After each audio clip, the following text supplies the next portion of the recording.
Ever stopped and really pictured your own memorial service? Oh, wow. I know, right? Kind of a heavy way to start, but stick with me. What would you want folks to be saying about the life you lived? The things that really mattered. Like, were you kind of freaking? Did you make a difference? Did you achieve what you set out to do? It's definitely a thought-provoking question. Makes you cut through all the day-to-day stuff and think about the bigger picture, for sure. Totally.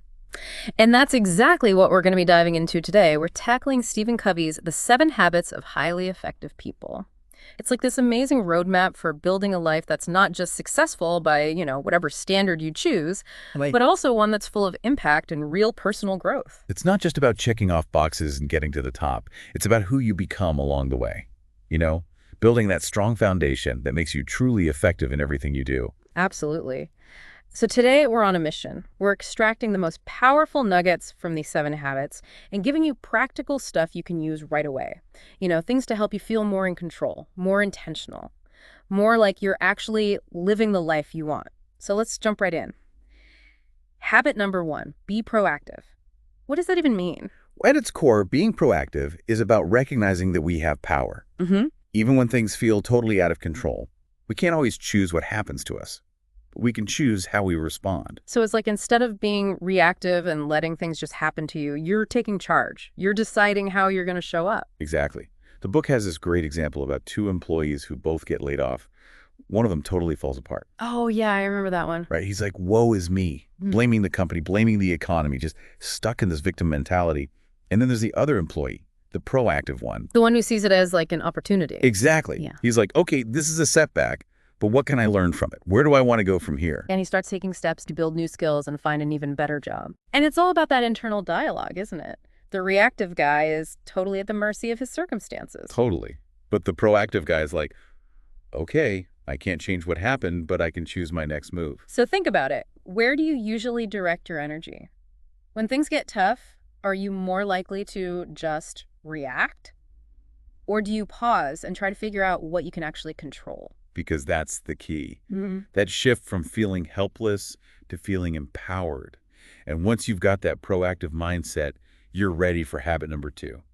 Begin with the end in mind. Right, so what's this one all about? Having a 5-year plan? Sort of.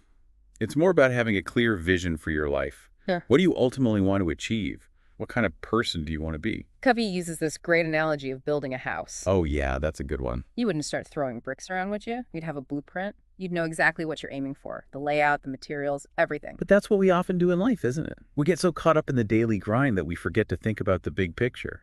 Exactly. We're just reacting to whatever comes up instead of consciously designing the life we want. And the book talks about financial freedom as one example of an end to have in mind. But financial freedom can mean totally different things to different people, right? For some people, it might be retiring early. For others, it might be about having the flexibility to pursue their passions without worrying about money. Exactly. The key is to define what it means for you, and then start making choices that align with that vision. So it's all about intentionality, making sure that what you're doing today is actually contributing to the life you want to be living 5, 10 years down the road. Right, because if you don't know where you're going, you'll end up somewhere you didn't intend to be. So what does your life's blueprint look like? That's a great question. Now on to habit number 3. Put first things first. I feel like this one's a constant struggle. Right. We've all got that never-ending to-do list and only so many hours in the day. So how do we make sure we're actually focusing on the things that truly matter? It's about prioritizing, isn't it? Figuring out what's truly important and not just urgent. Exactly. And Covey gives a really clear example about the difference between urgent and important tasks. Oh, yeah, it's that classic scenario. Your inbox is blowing up. You've got deadlines coming at you from all directions. And it feels like everything needs to be dealt with right this second. But then you've also got that big project you're working on, the one that could really make a difference in your career. Which one's truly more important? The project, right? Even though it might not feel as urgent in the moment. Exactly. It's so easy to get sucked into the whirlwind of urgency. But highly effective people, they've learned to step back and say, okay, what are the things that are actually going to move the needle in my life? And those are the things they prioritize, even if they don't have that same immediate pressure. So it's about being intentional with your time and energy. Not just being busy, but being productive on the things that matter. Right. It's like having a filter for your to-do list. So what are the top 3 things that are truly important to you right now? Okay, now let's talk about habit number 4. Think win-win. I feel like this one's particularly relevant in today's world where everything feels so competitive. Yeah, it's about shifting away from that scarcity mindset, Yeah. where someone else's success means you're somehow losing out. Instead, it's about believing that there's enough for everyone and that we can all achieve our goals without stepping on each other. Exactly. Covey emphasizes that life isn't a zero-sum game. It's not about one winner and one loser. Yeah. There's almost always a way for everyone involved to benefit. And he uses this example of two business partners who are negotiating a deal. Instead of trying to outsmart each other or grab the biggest slice of the pie. So you figure out how to expand the pie so that both of them end up with more. Right. And this applies to personal relationships, too. It's about finding solutions where everyone feels heard and respected and where everyone walks away feeling like they gained something. It takes empathy. Really trying to understand the other person's point of view and being willing to compromise. So think about your interactions this week. Were you approaching them from a win-win perspective, or were you maybe subconsciously trying to win at the expense of someone else? Because shifting to that win-win mindset can make such a huge difference in your relationships. And that leads us to habit number 5.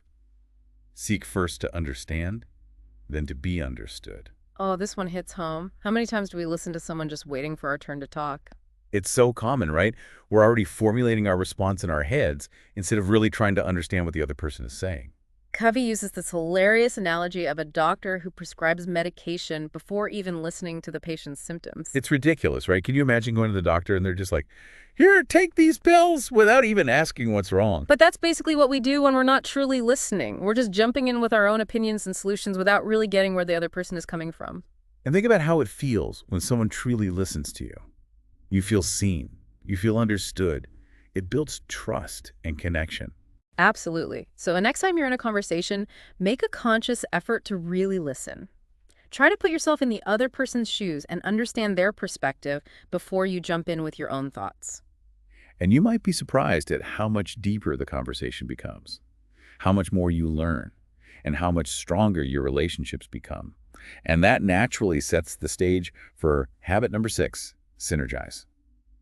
So we've got understanding. Now it's time for synergy. What's that all about? It's about recognizing that when people work together effectively, the whole is greater than the sum of its parts. Covey uses the analogy of a basketball team. Oh, I like this one. Imagine if every player was just trying to score all the time, hogging the ball and showing off their individual skills. They probably wouldn't win many games. Exactly. But when they work together, passing the ball, defending, supporting each other, that's when they become a truly unstoppable force. So synergy is about more than just teamwork. It's about valuing the unique strengths and perspectives that everyone brings to the table. Right? It's about embracing diversity and recognizing that different ideas and approaches can lead to much better solutions. I've definitely been in those brainstorming sessions where it feels like the energy just clicks and everyone's building on each other's ideas. And you come up with something truly amazing that none of you could have achieved on your own. That's synergy in action. So how can we create more of that in our own lives? It starts with being open to different perspectives, really listening to people who think differently than you do, and being willing to let go of your own ideas if someone else has a better one. It's about collaboration over competition, and it can lead to some really amazing results. And finally, we've arrived at habit number 7, sharpen the saw. This one sounds intriguing. It's all about the importance of self-renewal. Yeah. Taking care of yourself so you can be effective in all areas of your life. Covey uses the analogy of a woodcutter trying to chop down a tree with a dull axe. Okay, I can see where this is going. It's going to take forever, right? And it's going to be exhausting. But if he takes a few minutes to sharpen the axe, the whole process becomes so much easier and more efficient. And it's the same with our lives. We need to take time to sharpen our own saws so we can show up as our best selves. So what does that actually look like? What are we sharpening? Covey talks about 4 key dimensions: physical, mental, social, emotional, and spiritual. So physical's pretty straightforward, right? Taking care of our bodies, eating well, exercising, getting enough sleep. Exactly. And then mental is all about keeping our minds engaged and stimulated, through reading, learning new things, challenging ourselves. Like Warren Buffett spending hours every day just reading. Exactly. He's a big believer in continuous learning. And then there's social emotional, which is all about building strong relationships, connecting with people, and developing our emotional intelligence. And then spiritual, which is about connecting with our values, our sense of purpose, the things that give our lives meaning. And it's not selfish to prioritize these things, is it? Not at all. It's actually the opposite. we take care of ourselves, we have more energy and capacity to give to others. We're more resilient, more patient, more effective in everything we do. It's like filling up your own cup so you can pour into others. So what are some ways you like to sharpen your saw? Well, I'm a big fan of morning walks in nature. It helps me clear my head and feel more grounded. I also try to learn something new every day, even if it's just a small thing. And spending time with loved ones is essential for me. It fills my cup and reminds me what's truly important. Those are great examples. And I think the key is to find what works for you. Right. What are the things that really energize you and make you feel alive? Absolutely. Because when you're taking care of yourself, you can show up as the best version of yourself in every area of your life. So we've explored all 7 habits, from being proactive to beginning with the end in mind, to putting first things first, to thinking win-win, to seeking first to understand, to synergizing, to sharpening the saw. It's a powerful framework for living a more intentional and effective life. So as you reflect on these habits, what's the one shift you could make that would have the biggest positive impact on your life right now? What's the first axe you're inspired to sharpen? It's a question worth pondering. It really is. And that wraps up our deep dive into the 7 habits of highly effective people. Thanks for joining us. Absolutely. It's been a pleasure.